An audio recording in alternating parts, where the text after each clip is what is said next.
লাখ লাখ টাকা কামাতে চান? তাহলে শনিবার দিন এই কাজটি অবশ্যই করুন।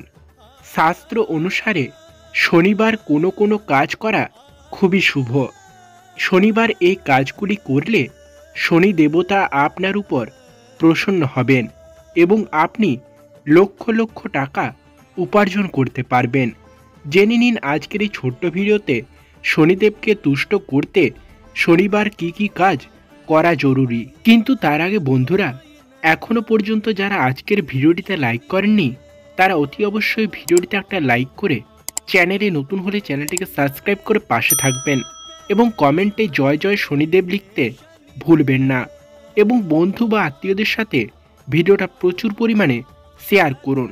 তো চলুন আর বেশি কথা বাড়াবো না, সরাসরি চলে যাব আজকের মূল আলোচনায়। জ্যোতিষী অনুসারে শনিবার হলো শনিদেবের দিন।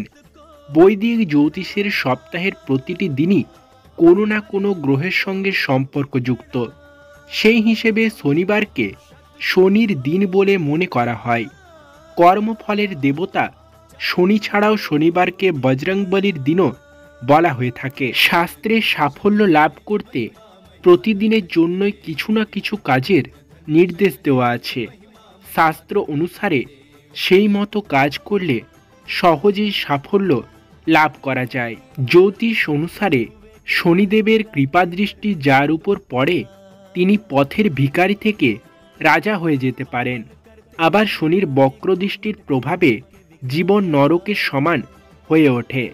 আজ আমরা দেখে নেব শনিবার কোন কোন কাজ করলে শনিদেবের কৃপাদৃষ্টি লাভ করা যায় এবং তার ফলে লক্ষ লক্ষ টাকা উপার্জন করা সম্ভব হয়। শনিবার কাছাকাছি কোনো শনি মন্দিরে গিয়ে শনিদেবের সামনে সরষে তেলের প্রদীপ যদি আপনি জ্বালাতে পারেন এবং কিছুটা কালো তিল রেখে দিয়ে আসতে পারেন মন্দিরে, এর ফলে শনিদেব আপনার উপর প্রসন্ন হবেন বলে মনে করা হয়। শনিবার দিন সূর্যাস্তের সময় 550 গ্রাম ময়দা ও 25 গ্রাম গুড় মিশিয়ে কয়েকটি মিষ্টি রুটি তৈরি করুন।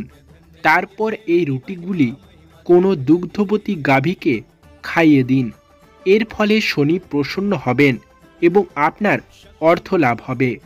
যদি ঋণের দায়ে জর্জরিত হয়ে থাকেন আপনি, তাহলে বুঝবেন শনিদেবের অশুভ দৃষ্টি আছে আপনার উপর। আর এর থেকে মুক্তি পেতে এই মন্ত্রটি অবশ্যই জপ করুন। মন্ত্রটি হল ওম শ্রী হুম শ্রী ওম মহালক্ষ্মায়াই নমঃ। শনিবার সূর্যোদয়ের সময় হাতে একটা পদ্ম ফুল নিয়ে অন্তত 251 বার এই মন্ত্র জপ করবেন। এর ফলে আপনার আর্থিক অবস্থার উন্নতি হবে এবং আপনি ঋণের দায় থেকে চিরতরে মুক্তি পাবেন। শনিবার উপবাস রেখে শনি চালিসা অবশ্যই পাঠ করুন এবং শনি মন্ত্র জপ করে বড় ঠাকুরের পূজা সারুন। যারা শনিবার উপবাস রাখতে পারবেন না তারা এই দিন বেগুন পোড়া করে খেতে পারেন। শনিবার বাড়ি থেকে বেরোনোর আগে 1 চামচ খাঁটি ঘি খেয়ে বেরোন, কর্মে সাফল্য পাবেন। তো বন্ধুরা, এই ছিল কয়েকটি কাজ। এই কাজগুলির মধ্যে যে কোনো একটা কাজ যদি আপনি শনিবার করতে পারেন তাহলে আপনি শনিদেবের কৃপায় লাখ লাখ টাকা কামাতে পারবেন। তো বন্ধুরা, আজকের ভিডিওটা এই পর্যন্তই। দেখা হচ্ছে নতুন আরেকটা ভিডিওতে। ততক্ষণের জন্য ভালো থাকবেন, সুস্থ থাকবেন, দেখতে থাকবেন আজকের কথা। নমস্কার।